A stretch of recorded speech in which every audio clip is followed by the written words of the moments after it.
Assalamualaikum warahmatullahi wabarakatuh. Kalau tadi sudah diceritakan bagaimana kepahlawanan perjuangan masyarakat Tangerang dengan ceritanya Lengkong, kemudian makam pahlawan Taruna, saya akan cerita tentang veteran dulu. Veteran di sini ada veteran pejuang kemerdekaan. Kebetulan sekarang ini masih ada tersisa satu ibu-ibu, tapi beliau tidak bisa hadir karena kondisi kesehatan. Kemudian sepanjang cerita tadi tentang perjuangan Lengkong, sejarah Lengkong, itu adalah pejuang kemerdekaan dan pembela kemerdekaan. Jadi saya termasuk veteran pembela kemerdekaan. Jadi yang sudah merdeka dibela, dipertahankan. Kalau sebelum 45 mereka yang berjuang untuk mencapai kemerdekaan. Kami veteran pembela kemerdekaan itu sampai dengan peristiwa Trikora, kemudian Dwikora, kemudian Timur Timur atau Operasi Seroja. Nah, saya kebetulan jadi tentara ini sekedar meneruskan semangat perjuangan beliau-beliau pendahulu tentara ini, Tentara Republik Indonesia TNI. Kenapa? Karena keluarga besar saya sebelumnya sudah terlibat ikut berjuang seperti apa yang Bapak ceritakan tadi untuk merebut kemerdekaan. Kemudian saya berkewajiban untuk meneruskan perjuangan orang tua. Kemudian saya masuk tentara tahun 66. Itu sisa-sisa atau bekas atau dampak dari peristiwa G30 SPKI itu masih ada, masih nyata banget. Dan pengaruh atau agitasi politik dari luar, yaitu meluncurnya G30S itu tadi, ketentaranya yang waktu itu banyak yang masih belum mau pakai tanda TNI di dunia. Yang pakai tanda TNI itu hanya angkatan darat. Bahkan angkatan udara, angkatan laut itu tidak merasa jadi tentara, jawatan katanya. Padahal mereka pernah ikut terlibat membebaskan Irian Barat. Kemudian saya masuk 66. Lulus akhir 66 langsung dipindah ke Cijantung dari Magelang. Waktu itu Capang Mirsuk, yaitu RPKD, komandannya Mas Pak Sarwedi Wibowo. Ternyata di Cijantung belum ada pasukan, ada organisasi, tapi hanya kerangkanya saja, anggotanya belum ada. Dan nunggu kami yang baru lulus dari Magelang masuk ke Batalion 1 itu di Cijantung. Kemudian ada penugasan yang saya alami waktu itu ke Kalimantan Barat. Itu juga dampak dari peristiwa Dwikora, di mana banyak relawan yang ternyata banyak yang bukan orang pribumi Indonesia di Sarawak dan Kalimantan ini tidak terima Dwikora dihentikan, mereka jadi gerombolan. Ternyata pada saat itu saya dapati bukti-bukti pengaruh dari luar itu sangat nyata. Anggota-anggota gerombolan yang sempat kita tangkap atau kita bunuh tadi dengan bukti-bukti bahwa mereka itu anggota komunis. Tanda pangkat merah di sini ada gambar Alwarit dan bintang. Itu ternyata saya dapati di Kalimantan Barat. Kemudian setelah dari Kalimantan tahun 70 itu komandan saya Iman 1 Edi Derajat. Dan saat itu selesai dari Kalimantan Barat, saya pulang karena dengan prestasi dan investasi saya, karir saya cepat. Tahun 69 saya dinyatakan jadi penembak militer terbaik Asia Tenggara. Dan saya ditugaskan dibebankan untuk memberikan pelatihan atau melatih. Kenapa kamu bisa jadi penembak terbaik? Tularkan ke kawan-kawan kamu. Sejak prajurit 1 saya sudah melatih pasukan Kopassus, itu masih Kopasanda. Itu tiap hari saya tidur di lapangan tembak. Sampai 7 bulan saya tidur di lapangan tembak, melatih mereka menembak. Akhirnya oh iya, merah-merah ini. Nah, saya pakai tanda bintang merah di interview ini. Orang lain mungkin jarang. Ini kenapa? Saya terjun tempur di Kalimantan tadi, di satu tempat titik yang belum ada penduduknya di peta. Nama Pak Edi Sudrajat tentang 1 Edi Sudrajat. Nah, dari jumlah pasukan yang ditugaskan di sana, itu dipilih hanya 40 orang, diterjunkan di satu koordinat yang juga ada pembukaan lahan baru, kurang lebih luasnya 60 hektar, Gunung Brambang. Gunung Brambang ini antara perbatasan dengan kampung terdekat kita, yaitu Kampung Lanjak. Itu dekat sekali, tapi dari Gunung Brambang ke Kampung Lanjak terdekat tadi merupakan sentra produksi madu dan ikan asin gabus itu setengah jam perjalanan helikopter. Saya terjun di situ dengan 40 orang dan tidak kembang. Nyangkut di pohon besar yang gede-gede stegi Pertamina ide di pohonnya. Jadi nggak bisa dipeluk. Sudah begitu basah dan berlumut. Jadi akhirnya terpaksa turun dengan berbagai cara, dengan tali-tali payung dilepas itu jatuh menurut sampai ke itu terjun tempur sehingga diberikan penghargaan kualifikasi terjunnya itu dengan bintang merah. Kemudian saya pakai ada 2. Yang satu lagi saya di Timur Timur tahun 75, tanggal 7 Desember tahun 75. Terjun di situ tidak kembang lagi. Saya nyangkut langsung nabrak pohon beringin di belakang kantor Beluran. Dan dari suku waktu yang diberitakan masih jam 5 kata di dalam berita, ternyata di sana sudah terang, sudah hampir jam 7. Nah ini mudah-mudahan koordinasi informasi masih cepat ya. Sehingga ya jadi sasaran empuk oleh musuh yang di darat. Sampai ada yang sudah tertembak sebelum sampai di darat. Dan saya pun dari pagi tadi setelah jam 12 kurang lebih jam 12 jam 1 seperti orang tidur siang, mules, keringetan, dan muka saya, badan saya kerutan. Saya heran, kok saya ini mati apa mimpi? Kok habis terjun, kok sadar-sadar kok badan saya tanah dari mana ini?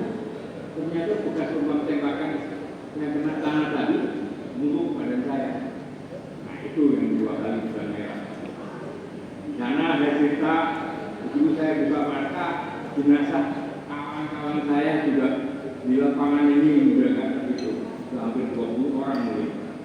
Ada baret merah dan baret hijau. Padahal di situ diceritakan dalam briefing tidak ada pasukan kawan. Artinya kita sendiri dari baret merah ini jangan berharap untuk kerjasama atau bantuan dari orang lain. Yang ada waktu itu sudah ikhlas saja. Hidup atau mati tetap kita harus laksanakan. Itu perjuangan demi bangsa dan negara. Dan itu 4 bulan saya hanya 4 bulan waktu itu termasuk tanggal 5 4 bulan itu suhu yang saya pakai itu juga 4 ransel habis dari 1.500 kali 4 Jadi selama 4 bulan itu tidak berhenti tembak-tembakan itu sampai laras senjata saya itu pecah, memerah. Di sini ada kawan saya yang mungkin kebetulan dulu juga pernah ikut ketemu waktu itu. Boleh ditanya nanti itu. Setiap ada masalah besar, pasukan terhambat, mereka teriak-teriak, madu dong, terus kayak gitu. Jadi kami waktu itu tinggal 14 orang. Kopassus yang berhasil aman selamat yang bisa digerakkan ke kota lain setelah kota Dili itu hanya 14 orang. Posisi saya sebagai komandan regu, tetapi komandan regu yang lain tidak ada. Komandan petonnya juga tidak mampu, nangis malah. Itu dari Cabak, waktu itu dari perwira Capak ya. Itu komandan peton. Selalu menyerahkan pasukannya ke saya terus sampai ke kota Eliu, Merah. Itu saya pimpin pasukan dan itu susah saya, jerih payahnya luar biasa di saya. Jadi kalau tiap hari lihat pasukan atau kawan-kawan kita foto-foto mayat jenazah teman-teman itu tiap hari selama 4 bulan terus menerus. Setelah daerah kita kuasai, kita serahkan ke pasukan bantai yang lain, brigade yang lain dan pasukan bantuan Kapolri, Tangan. Nah itu tahun 2005. Kemudian ke Timur sendiri 3 kali. Itu belum lagi mengantar pasukan yang setiap kali mau persiapan tugas ke Timur itu saya selalu terlibat. Jadi saya lebih banyak tidur di lapangan tembak. Selama prestasi saya di situ ya, tidak sia-sia. Itu memperoleh saya dispensasi prioritas sekolah. Jadi selama dari tanah sekolah melalui pendidikan dulu. Itu pengalaman saya. Kemudian ke Aceh sebelum ada GAM. Tahun 77 saya udah ke Aceh duluan. Saya ditugaskan untuk mencari informasi tentang potensi berontak Aceh itu. Nah ini saya menceritakan kenapa bisa jadi sekarang ini masih banyak daerah-daerah masih merasa belum ada campur tangan pemerintah di Indonesia. Itu di Aceh. Biar syutingnya bagus itu. Masalahnya karena mereka tidak merasa ada kepedulian pemerintah. Di sana ada potensi yang digali pemerintah menggunakan gas alam itu. LNG, arus meskipun itu. Mereka itu masyarakat Aceh sendiri ingin kerja saja tidak bisa. Alasannya khusus ini ada tenaga ahli khusus, nggak boleh orang sembarangan. Padahal mereka merasa itu daerah dia, tanah mereka digali dan setiap saat itu diekspor keluar kapal datang dan pergi, datang dan pergi. Akhirnya timbul kecemburuan, rasa tidak adil dari masyarakat Aceh. Dan itu saya laporkan. Potensi untuk GAM itu sudah besar sekali. Mereka di sana malah sering mengganggu kelancaran kerjaan proyek gas tadi. Nah ini daerah seperti itu, jangan-jangan di daerah yang lain di Indonesia ini masih banyak karena kurang perhatian, kurang kepedulian dari pemerintah pusat. Sekarang ini kita sibuk cuma di pusat, ngurusin kursi, ngurusin jabatan, ngurusin uang aja. Dulu waktu itu seperti itu. Sekarang bisa jadi seperti di Papua, Irian Barat. Terusurnya di sana berada kemudian karena tidak sebulan kita ketidakmampuan untuk memanage di Irian Barat sana, sehingga masyarakatnya merasa jangan terluka. Itu tentang veteran. Kemudian saya dari muda sejak Tamtama dan Bintara selalu terlibat dalam pelatihan-pelatihan kesiapan tim yang membuat operasi, termasuk mempersiapkan tim anti teror yang di pembajak pesawat di Benua. Sudah itu, termasuk penyiapan setiap tim yang mau tugas ke luar negeri di KBRI Belanda 4 kali tim itu saya latih. Dan kecewa saya setelah nama saya tercantum, saya tidak diberangkatkan tanpa penjelasan apapun. Ini kita dari mereka yang saya latih cerita bahwa pada saat turun dari pesawat yang dipanggil nama saya, yang turun ternyata orang lain. Saya merasa cuma dimantapkan sama tugas saya. Antara mereka yang jadi jenderal semua itu, Pak Prabowo, Pak Luhut Binsar Panjaitan, Pak Sapri, Pak Samsudin, Pak Hendro Priyono, itu semua pernah dekat sama saya. Pak Usmoya Munadar pernah dekat sama saya, karena saya banyak dibutuhkan dan setiap minggu terakhir pada setiap bulan sejak saya masih tentara itu saya sering diperbantukan di staf keuangan di Ubaya itu. Jadi mereka semua kerjaan administrasi di keuangan dan bagian. Jadi terakhir tugas saya sejak lulus dari perwira di jabatan saya perwira Intel Op, perwira intelijen dan operasi.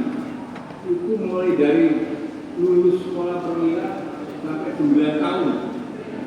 Belum ada jabatan yang berlangsung sampai 9 tahun kecuali saya sendiri.